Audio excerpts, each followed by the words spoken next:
est-ce qu'on peut faire un lipofilling quand on est fine, sachant que vous m'avez vu et que j'étais très fine?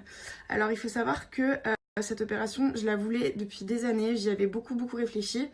Malheureusement, j'étais trop mince et en plus de ça, je ne me voyais pas poser des implants ou quoi que ce soit parce que je trouve que le lipofilling c'est beaucoup plus naturel, c'est notre propre graisse en fait.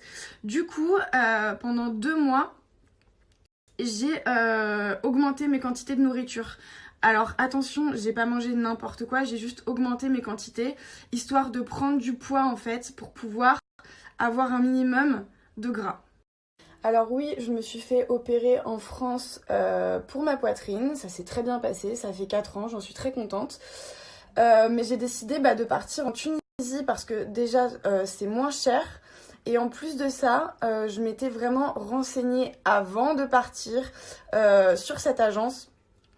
J'avais demandé des témoignages, etc.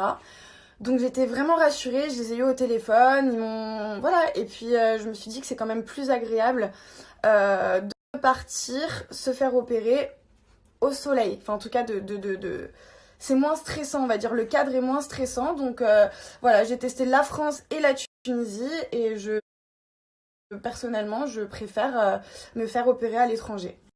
Alors une question qui revient souvent aussi et qui me fait rire, c'est est-ce que ça fait mal? Honnêtement, j'étais au bout. Moi qui suis pas douillette, j'ai eu mal, oui. Mais si je devais le refaire, je le referais.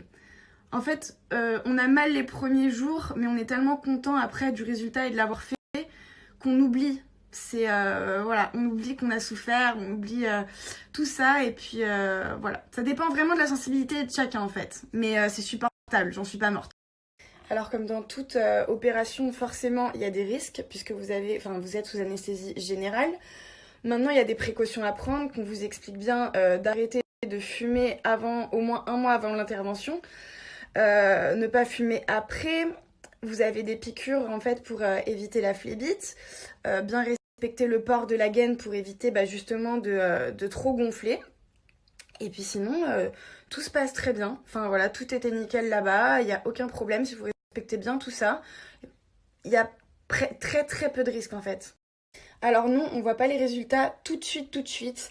Moi quand je suis remontée de la salle d'opération, j'avais déjà la gaine en fait, avec 2 énormes trous au niveau des fesses pour pas comprimer la zone injectée.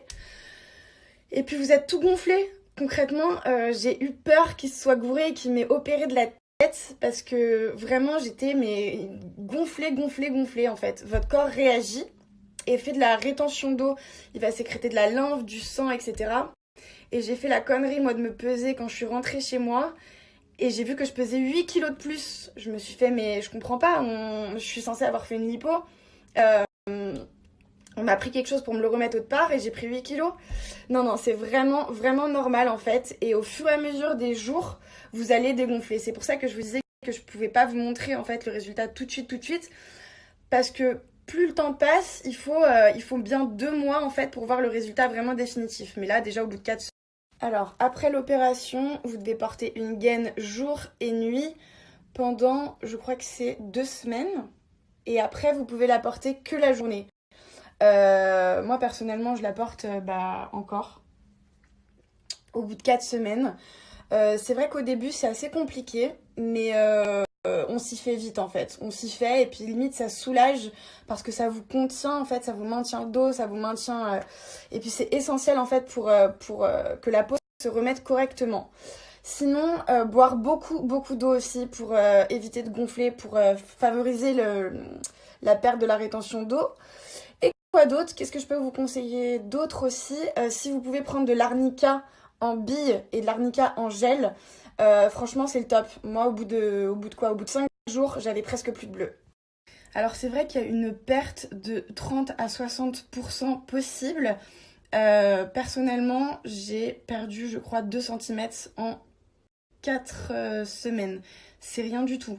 J'ai juste dégonflé en fait. J'ai presque rien perdu. Pourquoi? Parce que je fume pas, parce que je dors bien sur le ventre, parce que je ne m'assois pas sur mes fesses en tout cas, et vous avez un coussin spécial pour vous asseoir sur le haut des cuisses.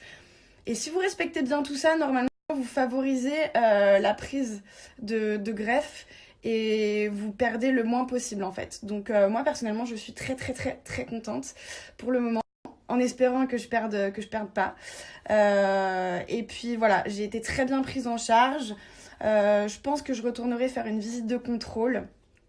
Et puis voir des patientes là-bas aussi pour partager mon expérience. Et je suis vraiment très très contente.